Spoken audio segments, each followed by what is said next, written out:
Sa mundo ng pag-ibig, minsan masaya. Oh my gosh! Tinignan ako ni Crush! paano? May muta ka oh. Minsan masakit. Grabe yun. Hanggang ngayon, nagre-relapse pa rin ako. Ito'y lilisan na. Minsan, scene zone. Aruy! Saklap! Pero dito sa Energy Love Lines, hindi ka nag-iisa. Yes! Like you and me against the world! Go, go, go, Pangga! Di man araw-araw na nakangiti. Dito, ang kwento mo, pakikinggan. Tanong mo, sasagutin. At puso mo, tutulungan naming gumaan. Kasama ang Energy Love Lines, kung saan may makikinig at may mag-a-advise. Energy Love Lines sa 106.7 Energy FM. Kahit minsan, supply. Sheena! Hello! Hi, hi, hi, hi! Oras po natin 2:33. Hello, hello sa mga papadriver natin na bumabiyahe po today and natatraffic na. Why naman ganon, sabi? Tiis-tiis lang po ng mga papa dahil nga umuulan, so malamang sa alamang traffic na naman. Diyos mio, wala naman na tayong magagawa kung hindi habaan ang ating pasensya. Yes. At ating nga po pinag-uusapan, para naman alam mo, no, di ka naliligaw. Ang linyahan natin today na, there was never an us. There will never be an us. Talaga ba? Minahal mo ba talaga siya o yung idea lang na nandyan siya palagi para sa'yo? Over naman sa us, ba't naman gano'n? Ang masasabi ko nga lang dyan, Pangga, siguro, no, malamang sa alamang, kaya niya nabitawan yung salitang there was never an us. Hindi naman ibig sabihin na wala talagang koneksyon sa pagitan ninyong dalawa. Siguro meron, pero hindi kayo pareho ng interpretasyon. Di ba? Pwede kasing meron naman talagang kayo, pero platonic lang din. Hindi ito yung romantic kind of love, di ba? Pwedeng ang tingin niya lang sa'yo, kapatid, ganon. O kaya kaibigan, ganyan. Pero ikaw, dahil nga, ang pangit naman sabihin minasama mo, no? Hindi mo naman sa minasama, pero masyado mong minabuti at pakiramdam mo nagkamabutihan kayo, pero ang totoo, kaibigan lang naman ang turing niya sa'yo, ikaw na nag-isip na merong kayo. Kaso, wala. Nastuck lang kasi sa isip mo yung idea na, ay, fairy tale na ito.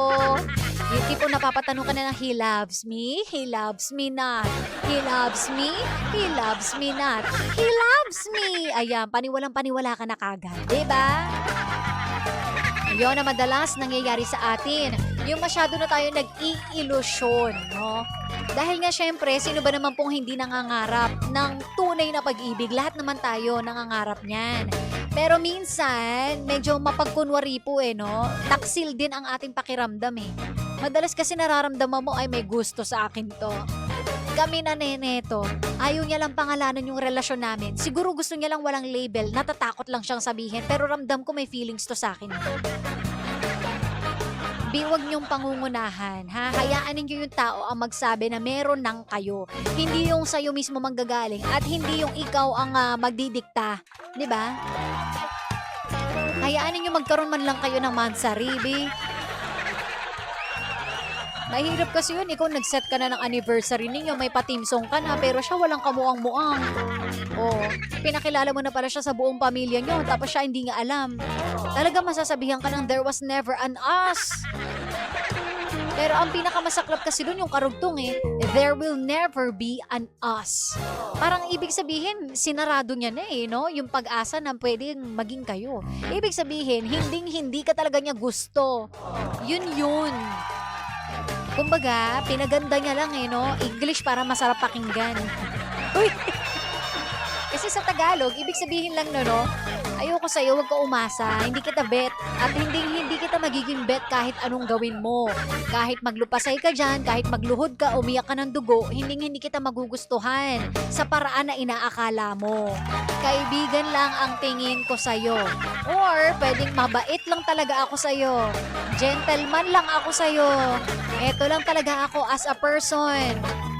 No, very generous lang ako, very kind lang ako, loving lang talaga ako, pero I don't love you. And I will never, ever love you. Aray ko.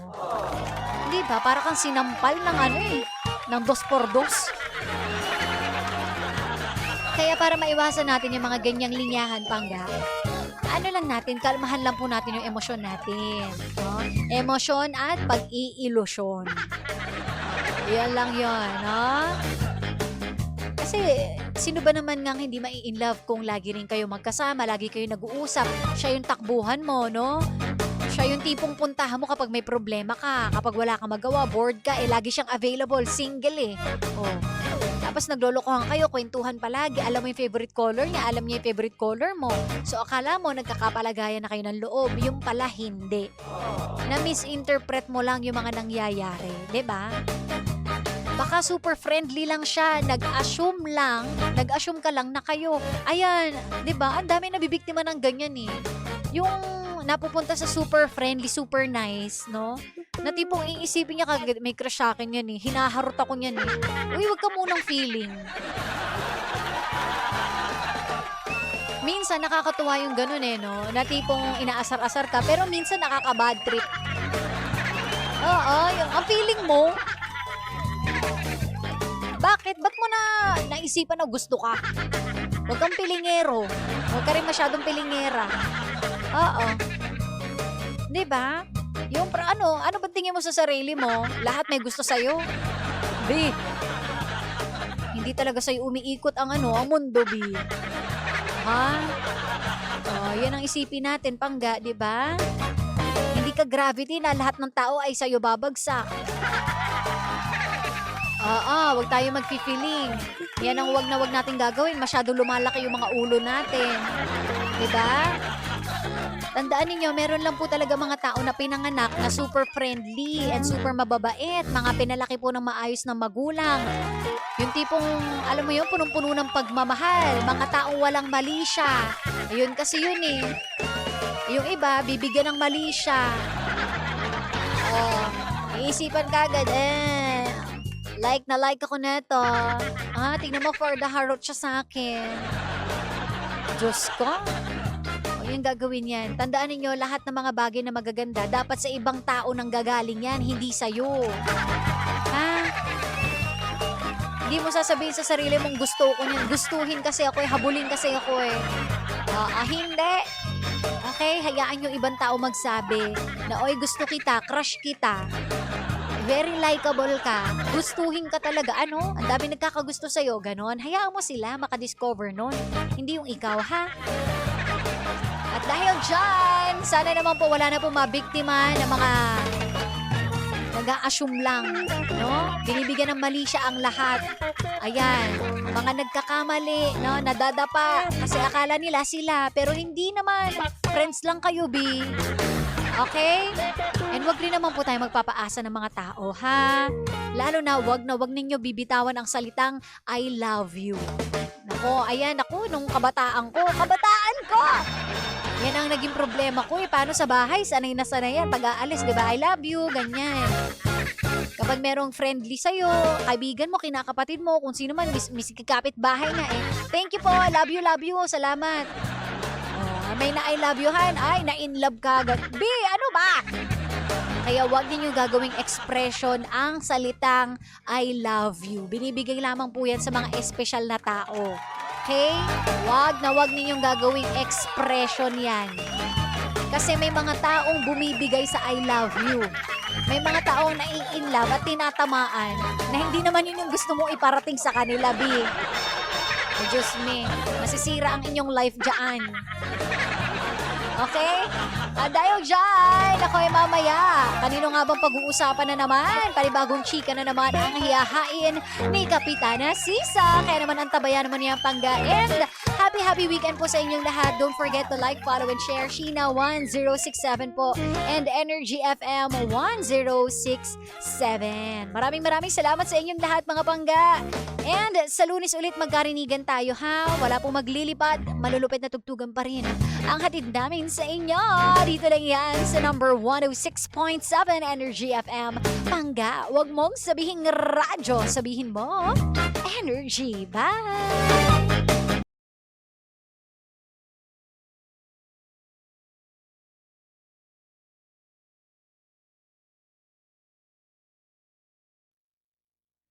Ano na? Oo, yun lang. Magpapaalam lang ako sa inyong lahat, ha?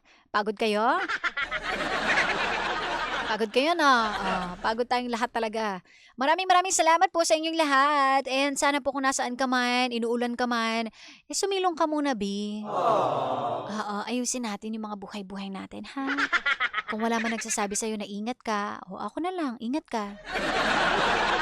Huwag tayong pabebe for today's video. Hindi tayo magpapabebe, ha? Pangit pala pag nakayuko kung ganun mukha kong adik. Dapat pala ka nakaganyan. Kasi pag ganyan, eye bags. The eye bags is eye bagsing. It's a no-no. Dapat nakaganyan. No? Pag nakaganyan, B, para ka hindi ko alam good item ba yan, friend? Hindi magagawin yun, Sheena. Huwag ka gaganyan. Dapat nakaganyan, no? Nakaganyan, yan. Okay pala yung anggulong ganyan. O kaya nakaganon. Ganyan. Lumingon ka lang. Andito ako lagi sa tabi mo. Di na alam ang gagawin ko. Ako'y natatakot sabihin sa'yo. Lumingon ka lang. Nandito ako. Thank you! Maraming salamat sa inyong lahat. Sana nag-enjoy kayo sa ating concert. Hoy, hindi ka nagko-concert, Sheena! Yung cellphone ko, tinutuyo talaga. Hindi ko malaman kung bakit nagaganire. Ayan, meron pala. Sabi, aray mo. Ako na kahit walang label pero nagstay pa rin. Sabi ni Mac. Yan, ba't kayo nag-i-stay sa mga walang label? Sasaktan ka lang yan. Sinasabi ko sa'yo, Mako, ilang beses ka na nasaktan, tinutuloy-tuloy mo pa rin. Masyado kang masukista. Ba't di mo na lang sabihin, di sana kumuha na lang ako ng toothpick, inisa-isa ko na lang yung katawan mo, di ba? O kaya ng peeler, kumuha ako. Cheese grater, ganon. Igad-gad na lang talaga kita doon para diretso ang sakit. Nagalit na kay Mako. Hindi ka magpapakasakit dyan. Akala ko minahal kasi may pera noon. Hay! Ako minahal kasi may pera noon. Ay, diba? Ang sakit. Sabi ko sa'yo, Mako, may irereto ko sa'yo. Okay lang ba sa'yo? Ay, hello pa sa Davao del Sur, taga, George Inn, San Rafael, hello. And sa Team Fruit Salad and Walkout Gang, hello po sa inyong lahat. Ayan. Dahil dyan, exit na tayo dahil susunod na si Sisa, ha? Yan. Ingat kayo. Ayun lang naman sasabihin ko. Maganda pala mag-ASMR, no? Lumingon ka lang. Nandito ako lagi sa tabi mo. Lumingon ka lang. Maganda yun, ha? Sartoy, gusto ko nun. Umiibig sa'yo. Everybody! Di na alam ang gagawin ko. Ako'y natatakot sabihin sa'yo. Lumingon. Sisa, join me. Nandito ako. Nanakawin na natin yung oras ni Sisa. Ang lakas birinig dito. Dahil nandito na si Sisa, guys. Itigilan natin to. Sige na. Bye-bye na. 2:45 na, guys.